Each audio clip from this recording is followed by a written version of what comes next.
విషయం అని చెప్పంటారు అధ్యక్ష. రేషన్ కార్డ్స్ గురించి చర్చించింది అధ్యక్ష. ఏదో గతంలో మీరు కొన్ని ఇచ్చిండ్రు, పూర్తి ఇవ్వలేదని మేము అనలేదు. మీరు ఇచ్చింది ఎక్కడ ఇచ్చిండ్రో, ఎక్కడ ఉప ఎన్నిక రాబోతుందో, ఎక్కడ ఉప ఎన్నిక వస్తుందో అక్కడ మాత్రం ఇచ్చింది అధ్యక్ష. కానీ ఇప్పుడు అట్లా కాదు.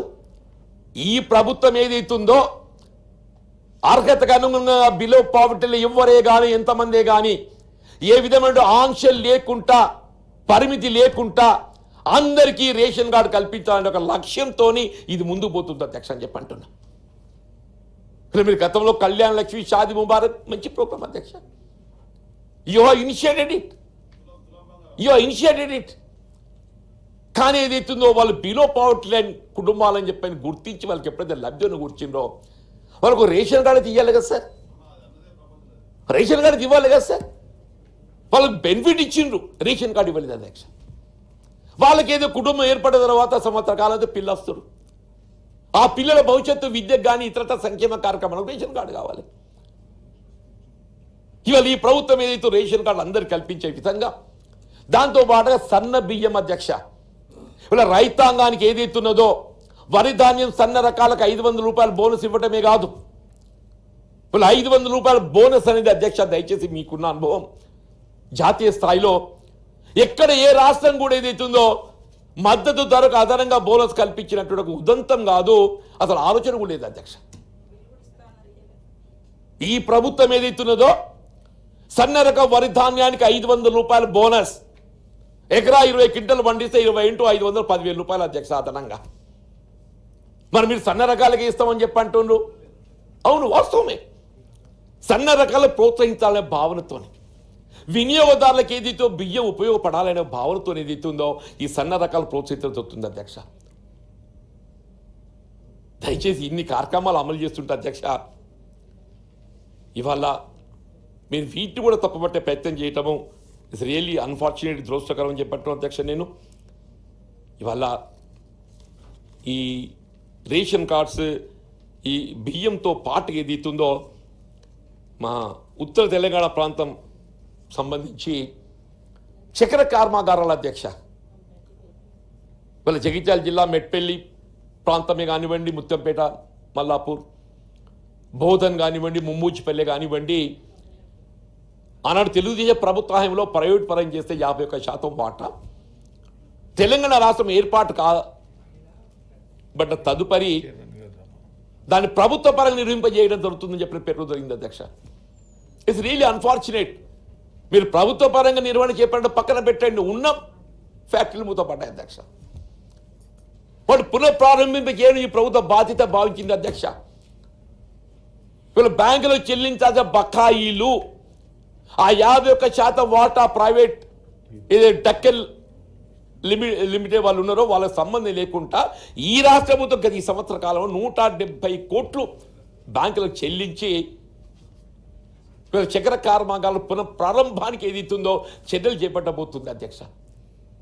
ఇట్లా రైతాంగానికి ఏదైతుందో వరి ధాన్యంతో పాటుగా ఇతరత్ర కూడా మరి కార్యక్రమాలు అందుబాటులో తేవడం మరి ప్రభుత్వం బాధ్యత భావిస్తుందని చెప్పి నేను అంటున్నాను అధ్యక్ష. ఇవాళ గురుకులాల గురించి మాట్లాడిన అధ్యక్ష, వాస్తవం గత ప్రభుత్వం గురుకులాలు ఆరంభింపజేసింది. కానీ గురుకులాల ఆరంభంతోనే దాన్ని మౌలిక సదుపాయాల కల్పనలో ఏదైతుందో నిర్లక్ష్యం చేసింది అధ్యక్ష. ఈ మౌలిక సదుపాయాల కల్పించలేకపోవడంతో ఏదైతుందో మన పిల్లలకు ఏదైతుందో ఆశించిన ఫలితాలు ఇవ్వలేకపోయినాం అధ్యక్ష.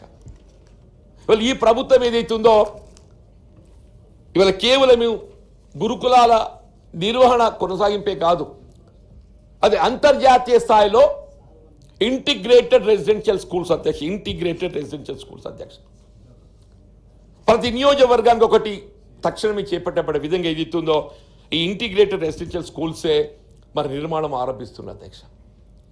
అంటే ఏంటి, ఇవాళ మనం చేపట్టే కార్యక్రమం సత్ఫలితాలు ఇవ్వాలని చెప్పారంటే వాడు పూర్తి స్థాయిలో కావాల్సిన మౌలిక సదుపాయాలు కల్పించగలిగినప్పుడు మాత్రమే అది సాధ్యమవుతుంది, లేకుండా లేదు అధ్యక్ష.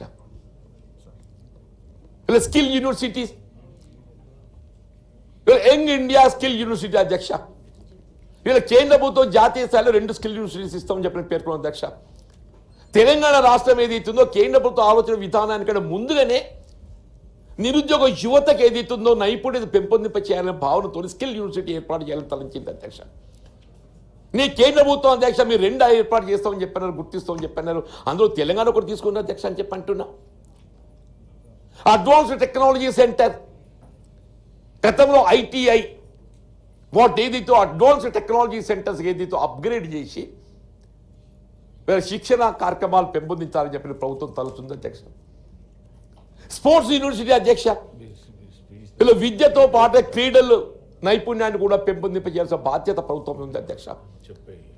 దానికి సంబంధించి ఏదైతుందో ప్రత్యేకంగా మరి స్పోర్ట్స్ యూనివర్సిటీ కూడా ఏర్పాటు చేయాలని చెప్పని భావిస్తున్నట్టు విషయం కూడా మీకు తెలియదు కాదు అధ్యక్ష. ఇలా విద్య వైద్యం అధ్యక్ష, వైద్య రంగంలో గత ప్రభుత్వం గుడ్ థింగ్ నూతనంగా జిల్లాలు ఏర్పాటు చేయడమే కాదు, నూతనంగా ఏర్పాటు చేయబడిన జిల్లాలలో ప్రతి జిల్లాలో వైద్య కళాశాల ఏర్పాటు చేయాలని చెప్పి భావించింది అధ్యక్ష. ఇలా ప్రధానంగా వైద్య కళాశాలలు ఏర్పాటు చేయడం యొక్క ఆలోచన ఏంటి, సంబంధించినటువంటి యొక్క ఆసుపత్రులు మెరుగవుతాయని చెప్పాను, ఆసుపత్రులు అప్గ్రేడ్ అవుతాయని చెప్పాను. ఇవాళ ఏమైపోయింది, ఈ ఆసుపత్రుల అప్గ్రేడేషన్ అనేది ఏదైతే ఉందో కేవలం పేపర్కే కాగితానికి పరిమితమైంది అధ్యక్ష. ఇవాళ మొత్తం 33 జిల్లాలలో దాదాపు అన్ని జిల్లాలలో మీరు మెడికల్ కళాశాలలు ఆరంభింపజేసింది అధ్యక్ష. వైద్య విద్యార్థులకు తోడ్పడుతుంది అధ్యక్ష. మన ప్రాంత తెలంగాణ రాష్ట్ర బిడ్డలు వైద్య సేవ వైద్య వృత్తికి సంబంధించి విద్యకు సంబంధించి ప్రోత్సాహం కల్పింపజేయబడే విధంగా ఈజ్ ఎ గుడ్ ప్రోగ్రామ్. మరి ఈ రుగ్మతలు అంటే వైద్య సేవలు మాకెక్కడ కూడా సూపర్ స్పెషాలిటీ వింగ్ అనేది ఏదైతుందో లేదు అధ్యక్ష. అవే ట్రెడిషనల్ ట్రీట్మెంట్ తప్పేదైతుందో ఈ సూపర్ స్పెషాలిటీ వింగ్ ఇవాళ కార్డియాలజీ పక్కన పెట్టండి, కార్డియాలజీ మీకు ఆర్తో కానీ వరంగల్ ఉంది అన్న, వరంగల్ ఉంది. వరంగల్ ఇవ్వనిది కాదు, ఇది ఉమ్మడి రాష్ట్రంలో కొనసాగుతుంది వరంగల్. అదర్ దాన్ వరంగల్ ఏదైతుందో నేను కావాలని కోరుతున్నా అధ్యక్ష, కావాలని కోరుతున్నా. మీరెందుకు దానికి అదవుతారు? మీరు కాలేజీలు పెట్టి మంచి పని చేసిందని చెప్పాను నేను. దానికి అనుగుణంగా అయితే సూపర్ స్పెషాలిటీ వింగ్స్ ఆరంభింపజేస్తే సేవలు విస్తరిస్తాయి అధ్యక్ష, సేవలు విస్తరించాలని చెప్పంటారు. మీరు కార్డియాలజీ కానీ, నెఫ్రాలజీ కానీ, న్యూరాలజీ కానీ, ఆర్తో కానీ ఇవన్నీ కూడా విస్తరింపజేయగలిగినట్టయితే ఇప్పుడు ఇతరత్ర పోవడానికి రాజీవ్ ఆరోగ్యశ్రీ మన అందుబాటులో లేని కాడ ఏది ఇస్తుందో మన సమస్య కదా అధ్యక్ష. విద్యా వైద్య సేవలు కూడా విస్తరింపజేయాల్సినటువంటి ఒక ఆవశ్యకత ఉందని చెప్పని మీ ద్వారా మనం చేస్తూ మరి ఇప్పటికి కూడా గ్రామీణ ప్రాంత